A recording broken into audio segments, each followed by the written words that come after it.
Automobile sector की मैं बात कर रहा हूं और ये है 5वां वीडियो जहां पर ऑटोमोबाइल सेक्टर के बारे में मैं और अंदर में घुस के आपको इस सेक्टर के बारे में और अंडरस्टैंडिंग दूंगा। दोस्तों, मेरा नाम है विवेक बजाज और मैं सिखा रहा हूं आपको सेक्टर एनालिसिस करना, learn to invest sector special series के अंदर में।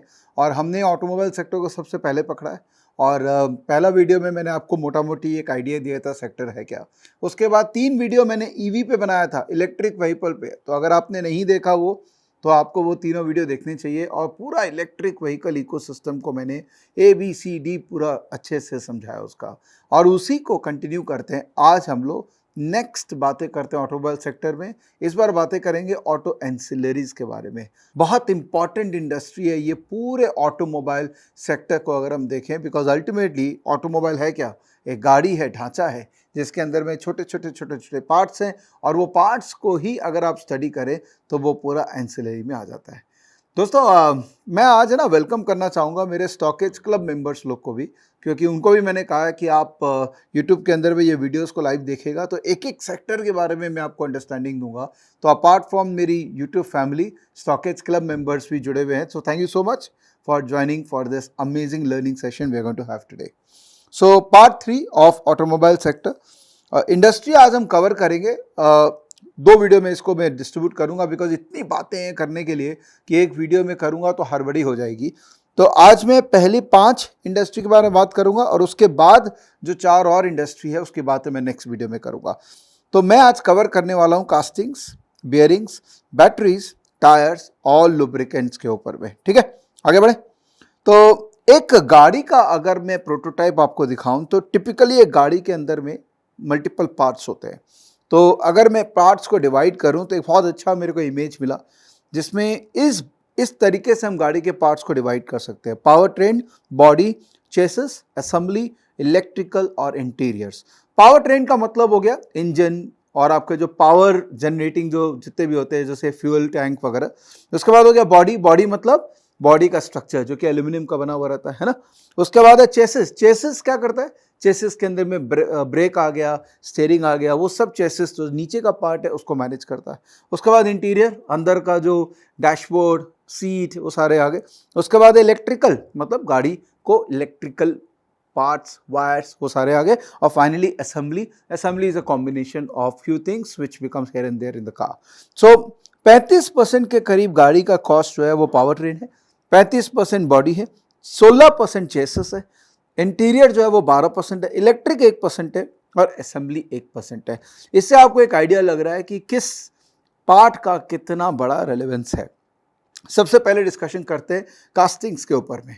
तो कास्टिंग्स क्या होता है? देखिए, इस इमेज को अगर आप गौर से देखें तो ये बहुत ही नॉर्मल प्रोसेस है कि एक मोल्ड बन गया और उसके अंदर में हम अलग अलग तरीके से कुछ आउटपुट्स प्रोड्यूस करते हैं जो कि एक कास्टिंग फैक्ट्री के अंदर में होता है।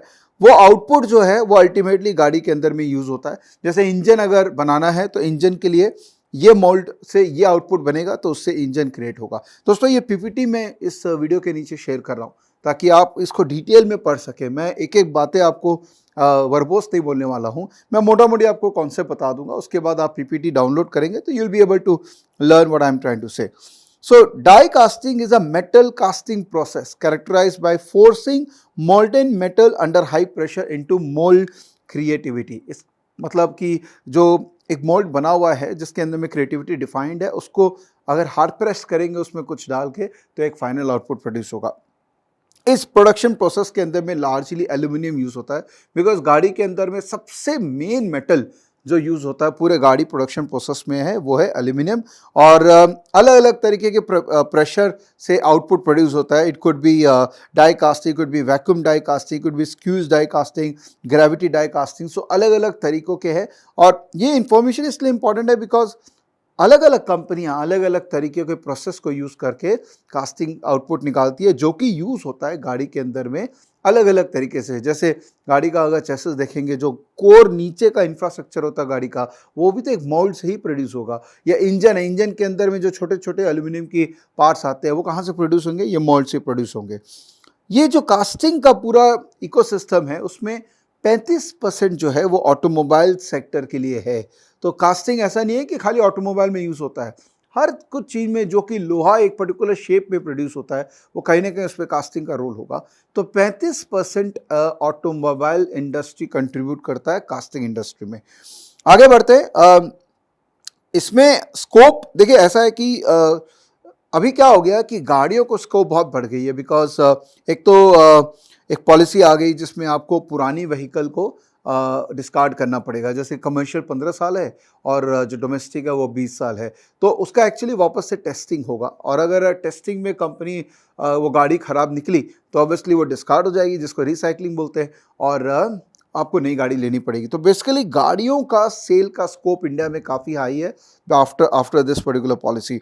ऑल्सो अगर कास्टिंग इंडस्ट्री की बात करें तो सबसे बड़ा प्रॉब्लम इस इंडस्ट्री में क्या है कि अगर स्लो डाउन हो गया ऑटो इंडस्ट्री के अंदर में ओवरऑल, तो इस इंडस्ट्री पे भी उसका इम्पैक्ट आ जाएगा, बिकॉज 38% छोटा मोटा नहीं होता है dependency on the automobile. Actually automobile sector ना वो अपने कंट्री का एक कोर बिजनेस है, जैसे रियल एस्टेट है। अगर रियल एस्टेट बिजनेस अच्छा करता है तो कंट्री का जीडीपी भी ग्रो करता है। ऑटोमोबाइल भी इतना बड़ा कंट्रीब्यूशन है अपने कंट्री के जीडीपी के ऊपर में। अच्छा, क्योंकि रॉ मटेरियल पे बहुत ज़्यादा डिपेंडेंसी है, तो अगर रॉ मटेरियल कॉस्ट ऊपर जाएंगे तो इस इंडस्ट्री के ऊपर में इम्पैक्ट आता है। जनरल अगर मार्केट का मैं ट्रेंड देखूं कास्टिंग इंडस्ट्री में, तो एक ऑर्गेनाइजेशन है मॉडर्न इंटेलिजेंस, उनका कहना है कि Indian automobile parts aluminium die casting market was valued at almost 1 billion in 2020, जो कि 1.8 बिलियन होगा, which is almost CAGR of 8.5 के 9% के करीब उसका ग्रोथ एक्सपेक्टेशन है। मतलब ये ऐसी इंडस्ट्री नहीं है जो कि हाइपर ग्रोथ में है, क्योंकि ऑटोमोबाइल सेक्टर से लिंक्ड है, तो उसका ग्रोथ जो है कहीं ना कहीं उस सेक्टर से भी लिंक्ड है, तो इसीलिए एक मॉडरेट पेस में उसका ग्रोथ होता रहेगा। की प्लेयर्स इस कास्टिंग के अंदर में है एंड्योरेंस, जो कि बहुत बड़ा प्लेयर है इसमें, रॉकमैन जो कि लिस्टेड नहीं है, प्राइवेट है, और मिंडा ग्रुप एक बहुत ही रेपुटेड ग्रुप है in this entire automobile chain. उसमें ऑटो एंसिलरी के अंदर में it is regarded as one of the oldest in this domain. अब नेक्स्ट उस पर आता है बियरिंग्स। तो बियरिंग्स आप ये देखिए इमेज, ये बियरिंग्स आपने देखा होगा। बेसिकली बियरिंग्स तो सिंपल चीज़ है कि जहाँ पर भी आपको एक स्मूथनेस क्रिएट करनी होती है, क्योंकि दो मेटल जब एक साथ जुड़ते हैं तो फ्रिक्शन क्रिएट होता है, उसके बीच अगर स्मूथनेस क्रिएट करना है, and car is all about smooth, right, चाहे वो गाड़ी का चक्का है, चाहे वो इंजन का मूवमेंट है, उसमें स्मूथनेस क्रिएट करनी है तो उसमें बेयरिंग का यूज़ होता है। तो इट्स अ वेरी इंपॉर्टेंट, और ऑलमोस्ट 38% ऑटोमोबाइल इंडस्ट्री कंट्रीब्यूट करता है इस entire bearing industry, global bearing industry का। तो इतना बड़ा यूज़र है बियरिंग का ऑटोमोबाइल सेक्टर कि अगेन इसका एडवांटेज भी है कि इनके पास में हमेशा ग्रोथ है, तो ये वहाँ पर, लेकिन डिसएडवांटेज ये है कि कहीं पर भी ऑटोमोबाइल सेक्टर में स्लो डाउन होता है तो बियरिंग इंडस्ट्री के अंदर में भी स्लो डाउन आ जाता है। अगर बेयरिंग इंडस्ट्री का इंडिया का स्ट्रक्चर की बात करें तो लार्जली 3 बड़े प्लेयर हैं जो डोमिनेट करते हैं, SKF, SCHFL और टिमकेन। ओके, ये सारे लिस्टेड कंपनीज भी है, and 2 domestic players, NBC bearing and NRB bearing, ये सब मिला के मोटा मोटी 74% इनका मार्केट शेयर है बेयरिंग इंडस्ट्री में। कुछ तो चाइना से इंपोर्ट भी आता है, और जनरली चाइना का जो इंपोर्ट का माल आता है ना वो रिप्लेसमेंट के लिए यूज़ होता है, OEM मैन्युफैक्चरर इनको यूज़ नहीं करते हैं। तो सपोज आपकी गाड़ी ऑलरेडी है और आपका गाड़ी का बेयरिंग ख़राब हो गया तो जनरली आप चाइनीज़ माल लगा लेते हैं, बिकॉज वो सस्ता पड़ता है। और चाइना के अलावा लोकल मैन्युफैक्चरर और भी है और जापानीज़ मैन्युफैक्चरर है, बट लार्जली जो ऊपर की कंपनीज है उनका मार्केट शेयर सबसे ज़्यादा है। as far as demand is concerned, because bearing market एक ग्लोबल मार्केट है, तो एशिया पैसिफिक जो है वहाँ से सबसे ज़्यादा डिमांड क्रिएट होती है बेयरिंग की, उसके बाद नॉर्थ अमेरिका है और फिर यूरोप है, उसके बाद छोटी छोटी कंट्रीज है। तो अगर यूजेज की बात करें तो बेयरिंग के अंदर में 47% यूटिलिटी जो ऑटोमोबाइल का है इंडिया में, बाहर 38% है, यहाँ पर 47% है, और इंडस्ट्रियल यूजेज जो है तकरीबन 53% है। Majority of the demand is catered to by domestic production. Almost 60% bearing जो इंडिया में डिमांड होती है वो डोमेस्टिक प्रोड्यूसर्स देते हैं। मैं नाम भी बताऊंगा कौन कौन से इसके प्रोड्यूसर्स हैं, और 40% हम इंपोर्ट करते हैं, जैसा कि मैंने कहा, कुछ चाइना से करते हैं, कुछ जापान से करते हैं, but largely Indian manufacturers like SKF, like Schaeffler, like NBC bearing, Timken, NRB और इत्यादि, ये सब मिल के तकरीबन 60% कंट्रीब्यूट करते हैं। तो की प्लेयर्स कौन से हो गए? SKF, स्केफलर, NRB bearing and Timken. और देखिए बेयरिंग ऐसा चीज़ है, चाहे गाड़ी कुछ भी हो, पेट्रोल, डीजल या EV, बेयरिंग तो चाहिए ही, बिकॉज गाड़ी का कुछ भी मूवमेंट के अंदर में किसी भी पार्ट के मूवमेंट में, फ्रिक्शनलेस मूवमेंट के अंदर में बेरिंग का इन्वॉल्वमेंट है। तो इसका इंडस्ट्रियल एप्लीकेशन तो है ही, साथ में गाड़ी का भी परपेचुअल एप्लीकेशन है। So this industry is a very very unique industry for someone who wants to invest in this industry. उसके बाद आता है बैटरी। सो बैटरी जो है वो ऑटोमोबाइल सेक्टर जो है वो सबसे बड़ा कंज्यूमर है बैटरीज का इंडिया में। ऑलमोस्ट 70% ऑफ इंडियन मार्केट का कंजम्पशन बैटरी का जो है वो ऑटोमोबाइल पे है। और ये मैं जो बैटरी बात कर रहा हूँ, ये लेड वाली बैटरी की बात कर रहा हूँ जो ट्रेडिशनल गाड़ी में जाती है। आजकल जो बैटरी की बात हो रही है, लिथियम ओरिएंटेड बैटरी की बात हो रही है, वो ईवी गाड़ी के लिए ज़्यादा रेलिवेंट है। सो गवर्नमेंट ऑफ इंडिया की तरफ से काफ़ी ज़्यादा पुश है, अभी इंसेंटिव है टुवर्ड्स लिथियम बैटरीज। तो स्कोप अगर मैं देखूं तो पुरानी जो लेड बेस्ड बैटरीज है उनका स्कोप धीरे धीरे कम हो रहा है, और जो नए लिथियम ओरिएंटेड बैटरीज है उसका स्कोप बढ़ रहा है, और गवर्नमेंट की तरफ से भी काफ़ी इंपैक्ट है। एक नया कॉन्सेप्ट इमर्ज हो रहा है धीरे धीरे इंडिया में, which is battery as a service. जैसा कि मैंने ईवी के वीडियो में आपको बताया था कि सपोज आपके ईवी गाड़ी में बैटरी है और आप कहीं दूर जा रहे हैं तो आपको लगता है कि भाई बैटरी ख़त्म हो सकती है, तो आप बैटरी स्वैपिंग कर लेंगे, मतलब ये बैटरी इसको दे देंगे और उसी कॉन्फ़िगरेशन की दूसरी बैटरी ले लेंगे। तो बैटरी एज अ सर्विस जो है वो अपने आप में बहुत बड़ा चीज़ बाहर है, और इंडिया में भी इमर्ज हो रहा है। की players in the battery are Amar batteries, Exide, Luminous, HBL, Tata AutoComp system जो कि अनलिस्टेड है, और ओकाया। ये मेजर प्लेयर्स है जो गाड़ियों की बैटरी में एक्टिव है। उसके बाद चलते हैं टायर्स भी इतना इम्पॉर्टेंट वैल्यू ऐड करता है इस पूरे इंडस्ट्री इकोसिस्टम में। इंडिया का टायर मार्केट जो है वो ऑलमोस्ट 182 मिलियन यूनिट्स है 2021 में, जो कि लोग कहते हैं 221 मिलियन यूनिट्स हो जाएगा, which is a CAGR of almost 3.6%। Although growth छोटा होगा, अगेन ऑटोमोबाइल सेक्टर का ग्रोथ भी सिंगल डिजिट CAGR ही है, बट क्योंकि डिमांड काफ़ी हाई है तो ग्रोथ जो है वो उसके कारण अपॉर्चुनिटीज आ जाएंगी। तो इंडियन टायर मार्केट जो है ना वो लार्जली रेडियल टायर को ही डोमिनेट करता है, और 38% जो गाड़ी टायर्स है वो रेडियल टायर ही हैं। और बड़ी कंपनीज जो है जैसे ग्लोबल कंपनीज ब्रिजस्टोन और मिशेलिन, ये अब इंडिया में आ रही हैं और काफ़ी अच्छा बेस बना रही है।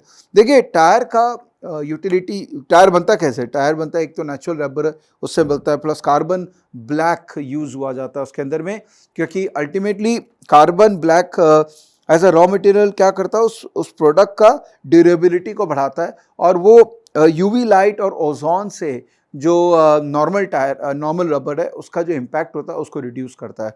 तो मेजर रॉ मटेरियल हो गया natural rubber, crude oil derivative. इसीलिए देखो क्रूड का दाम जब भी बढ़ता है तब टायर का दाम भी बढ़ता है, because cost of that synthetic rubber goes up, जिसके कारण ओवरऑल टायर का दाम बढ़ता है। तो नेचुरल रबर, सिंथेटिक रबर और कार्बन ब्लैक, इनको तीनों को कंबाइन करोगे तो टायर का आपको कंपोनेंट्स के बारे में पता लगेगा। तो वॉल्यूम वाइज अगर ब्रेकअप देखें तो नेचुरल रबर 32%, सिंथेटिक रबर 16% और कार्बन ब्लैक जो है वो 23%। और वैल्यू वाइज ब्रेकअप देखेंगे तो नेचुरल रबर 37%, सिंथेटिक रबर 16% और कार्बन ब्लैक जो है वो 16% के करीब है। तो टायर जो है ना वो एक मेरे हिसाब से एवरग्रीन इंडस्ट्री है, बिकॉज गाड़ियां तो रहेंगी, चाहे पेट्रोल डीजल रहे चाहे ईवी रहे, तो टायर की रिक्वायरमेंट तो हमेशा रहेगी। और जो tyre manufacturer Tier 3 Tier 4 cities में अपना डिस्ट्रीब्यूशन नेटवर्क अच्छा रखेगा, जैसे MRF है, उसका डिस्ट्रीब्यूशन नेटवर्क ज़बरदस्त है, तो जैसे जैसे ऑटोमोबाइल सेक्टर ग्रो करेगा इस सेगमेंट के अंदर में भी ग्रोथ मिलेगा। पैसेंजर व्हीकल तो एक ऑब्वियसली ग्रोथ कंट्रीब्यूट करता ही है, पर साथ में टायर इंडस्ट्री के अंदर में जो नॉन पैसेंजर है, जैसे बड़ी बड़ी ट्रक्स हो गए या क्रेन्स हो गए, वहाँ पर भी एक अच्छा खासा वहाँ पे डिमांड जनरेट होता है। बट मेजरली टायर जो है वो पैसेंजर, चाहे वो 2 व्हीलर हो चाहे वो 4 व्हीलर हो, उसी में ही इसका डिमांड रहता है। मार्केट शेयर सबसे बड़ा प्लेयर के अंदर में है MRF, इसलिए शायद उसकी मार्केट कैप भी सबसे ज़्यादा है। Apollo, CEAT, JK tyre, Balkrishna industries और इत्यादि। इनफैक्ट बालकृष्ण इंडस्ट्रीज जो है वो एक्सपोर्ट के अंदर में काफ़ी एग्रेसिव है, बाकी सबका भी डोमेस्टिक भी काफ़ी अच्छा प्रेजेंस है, बट बालकृष्ण जो कि सबसे बड़ी कंपनी है टायर के अंदर में, उसका एक्सपोर्ट सबसे रेलिवेंट है। टायर कंपनीज का अगर आप देखें तो यही सारे नाम हैं जो कि काफ़ी एक्टिव है मार्केट के अंदर में। कुछ ग्लोबल नाम्स लाइक मिशेल, योकामा और ब्रिजस्टोन, ये काफ़ी एग्रेसिव अब इंडिया में हो गए। तो कॉम्पिटिटिवनेस थोड़ा सा कम हो रहा है बाकी डोमेस्टिक प्लेयर्स का, बट क्योंकि इंडस्ट्री ग्रो कर रही है उसमें इनको ज़्यादा प्रॉब्लम फील नहीं हो रही है। इवन डोमेस्टिक प्लेयर्स भी अब एक्सपोर्ट कर रहे हैं, तो ग्रोथ जो है इंक्लूसिव ग्रोथ सारे प्लेयर्स लोग का इस मार्केट में हो रहा है। अगर टायर की बात कर रहे हैं ना, तो एक कंपनी है जिसके बारे में बात करना बहुत ज़रूरी है, जो है राजरतन। ये कंपनी क्या करती है, टायर अगर आप ऑब्जर्व करोगे ना, टायर के कोने में ना वायर होता है, तो ये कंपनी उसमें स्पेशलाइज करती है कॉपर वायर में, और एक सिर्फ इंडिया में नहीं, ये ग्लोबल लेवल पे one of the major suppliers of that copper wire is. तो आप देखिए इसका एप्लीकेशन यहाँ पे, ये जो आपको वायर नज़र आ रहा है यहाँ पे, तो ये वायर जो है वो यही कंपनी बनाती है और इसके clients all over the world फैले हुए हैं। तो very interesting company, listed company, इसको आप देख सकते हैं। लुब्रिकेंट्स आपको आपके पास गाड़ी है या बाइक है तो आपको तो पता है, हमको रेगुलरली मोबिल चेंज करना पड़ता है, ब्रेक ऑयल डालना पड़ता है। तो लुब्रिकेंट बेसिकली किसी भी दो मेटल के बीच में कोई फ्रिक्शन ना हो, इसलिए लुब्रिकेंट डाला जाता है ताकि जो एक्टिविटी है पूरी वो काफ़ी स्मूथ चलती रहे। तो लुब्रिकेंट जब भी हम सुनते हैं तो हमको किसका नाम याद आता है, कैस्ट्रॉल का, बिकॉज उन्होंने बहुत एग्रेसिवली मार्केटिंग की है। और लुब्रिकेंट इज बेसिकली जो ट्रेडिशनल इंजन्स होते हैं ना, या ट्रेडिशनल मैकेनिक्स वाले जो काम होते हैं उसमें यूज़ होता है। तो लार्जली लुब्रिकेंट का जो यूटिलिटी है industrial, auto which is 43-40%, process valves. Auto के अंदर में रिप्लेसमेंट, मतलब आप एक बार गाड़ी खरीद लिए तो 5% सेल है, उसके अलावा जो रेगुलर हमको लेते रहना पड़ता है वो एक्चुअली 38% है। और रिप्लेसमेंट के अंदर में फ्यूल स्टेशन, फैक्ट्री वर्कशॉप्स और नॉर्मल बाजार, मतलब ओटीसी के अंदर में, मतलब नॉर्मल आप बाजार में जाएंगे वहाँ पे लुब्रिकेंट लोग खरीदते हैं और अपनी गाड़ी के अंदर में रिफिल करते हैं। मोबिल वगैरह तो ईजी है रिफिल करना, बट ब्रेकिंग ऑयल वगैरह जो है वो ऑब्वियसली मैकेनिक के पास जाते हैं और वो रिफिल करता है। सो लुब्रिकेंट का एक सबसे बड़ा प्रॉब्लम यह है कि क्योंकि गाड़ियाँ ईवी चल रही है और आने वाले 10 साल में EV will become far bigger, EV गाड़ी में तो लुब्रिकेंट यूज़ नहीं होता, आई थिंक थोड़ा बहुत ही यूज़ होता है। तो ये इंडस्ट्री थोड़ा सा मुझे लग रहा है कि सनसेट इंडस्ट्री है, यहाँ पे अनटिल कुछ ऐसा डिस्ट्रप्शन आ जाए, इनोवेशन आ जाए, ये इंडस्ट्री के अंदर में बहुत ज़्यादा पैसा दबा के नहीं रखना चाहिए। तो Bharat petroleum, gulf, Indian oil और कैस्ट्रॉल ये मेजर प्लेयर हैं। तो मेरी राय तो ये नहीं रहेगी कि इस इंडस्ट्री के अंदर में आप इन्वेस्ट कीजिए, बिकॉज इनमें ग्रोथ पोटेंशियल कम है। तो डेटा बैंक जितना भी मैंने स्टडी किया, मेरी टीम ने मुझे हेल्प किया, तो Mordor's intelligent report, brokerage report, companies के एनुअल रिपोर्ट्स और ऑटोमोबाइल टायर मैन्युफैक्चर एसोसिएशन, इनसे रिपोर्ट लेके मैंने ये डिस्कशन किया है। थैंक यू ये वीडियो देखने के लिए। लेकिन मैं जाने से पहले आपको एक बात बताता हूँ, ये सारा डेटा पॉइंट सब एनालिसिस आपको स्टॉकेज में भी मिलेगा।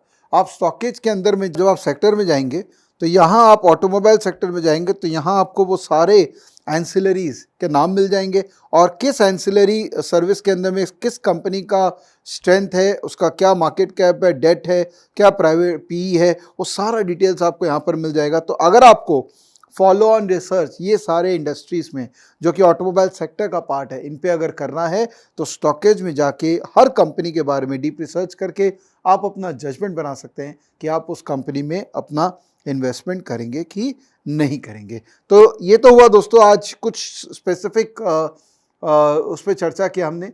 नेक्स्ट वीडियो में कुछ और चर्चा करूँगा और ऐसे ही मतलब बेसिक फ्रेमवर्क एकदम ABCD ऑफ सेक्टर्स रिकॉर्ड करूंगा आपके लिए, ताकि आप बेसिक नॉलेज तो कम से कम गेन कर लें। बाकी एडवांस नॉलेज तो गेन करने के लिए हमारे पास परपेचुअल टाइम है, क्योंकि उसका कोई लिमिट नहीं है। चलिए, थैंक यू दोस्तों ये वीडियो देखने के लिए। अगर आपको पसंद आया तो शेयर जरूर कीजिएगा अपने दोस्तों के साथ और मेरे चैनल से जुड़े रहिए, और अच्छा लग रहा है तो बस प्यार देते रहिए। धन्यवाद, बाय बाय।